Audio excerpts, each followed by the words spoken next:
তুমি ছেলে মানুষ, তুমি কেন মেয়েদের নিয়ে স্বপ্ন দেখবে? এটা তোমাকে মানায় না।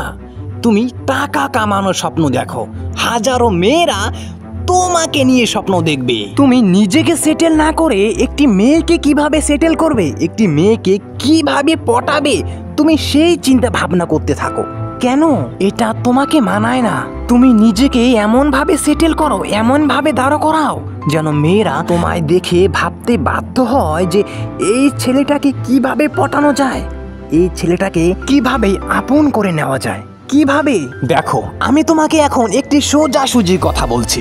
যদি তুমি এখন তোমার বর্তমানের মূল্যবান সময়গুলো যদি একটি মেয়ের পেছনে নষ্ট করো না, তাহলে ভাই সত্যি বলছি ভবিষ্যতে সময় তোমাকে কাঁদাবে। আর যদি এখন তুমি মেয়েদের পিছনে তোমার বর্তমান সময়গুলোকে নষ্ট না করে যদি তুমি তোমার নিজের স্বপ্নটিকে নিয়ে ভাবো, কিভাবে তুমি তোমার স্বপ্নটিকে পূরণ করতে পারবে, কোন পথে গেলে তুমি তোমার স্বপ্নটিকে বাস্তবে রূপান্তরিত করতে পারবে, কোন পথে গেলে তুমি সফলতা অর্জন করতে পারবে, তুমি যদি সেই পথ নিয়ে চিন্তা ভাবনা করো এবং সেই পথে যদি চলো, তাহলে আজ না হোক কাল, না হোক পরশু সফলতা পাবেই।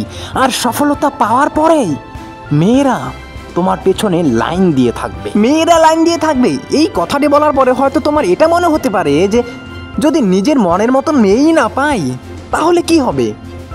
দেখো, মনের মতন মেয়ে হাজারে একটা থাকে, আর বাদবাকিকে মনের মতন বানিয়ে নিতে হয়, ভালোবাসা দিয়ে মনের মতন করে নিতে হয়। দেখো, তোমাকে একটি বাস্তব কথা বলছি। এই দুনিয়ায় প্রত্যেকটি ধরতে গেলে অধিকাংশ ছেলেদেরই প্রথম ভালোবাসা হয় সুন্দরতা দেখে। মেয়েটির মধ্যে ভালো গুণ কি কি আছে প্রথমে কেউই ওটা দেখে না।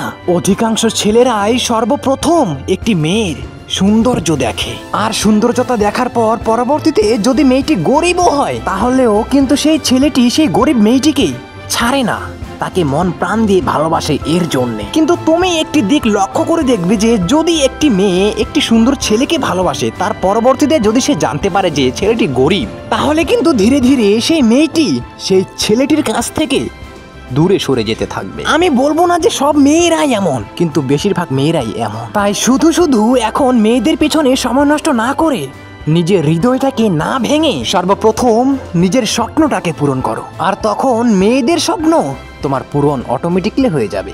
তাই একটি বাস্তব কথা মনে রেখো সবসময় যে যদি তুমি প্রজাপতির পেছনে ছোটো তাহলে প্রজাপতি ফুলের পেছনে ছুটবে। তাই তুমি বাড়িতে ফুলের বাগান লাগাও, প্রজাপতি তোমার বাড়িতে লাইন ধরে থাকবে। কথাগুলো ভালো লাগলে ভিডিওটিতে একটি লাইক করার অনুরোধ রইল। ভালো থেকো।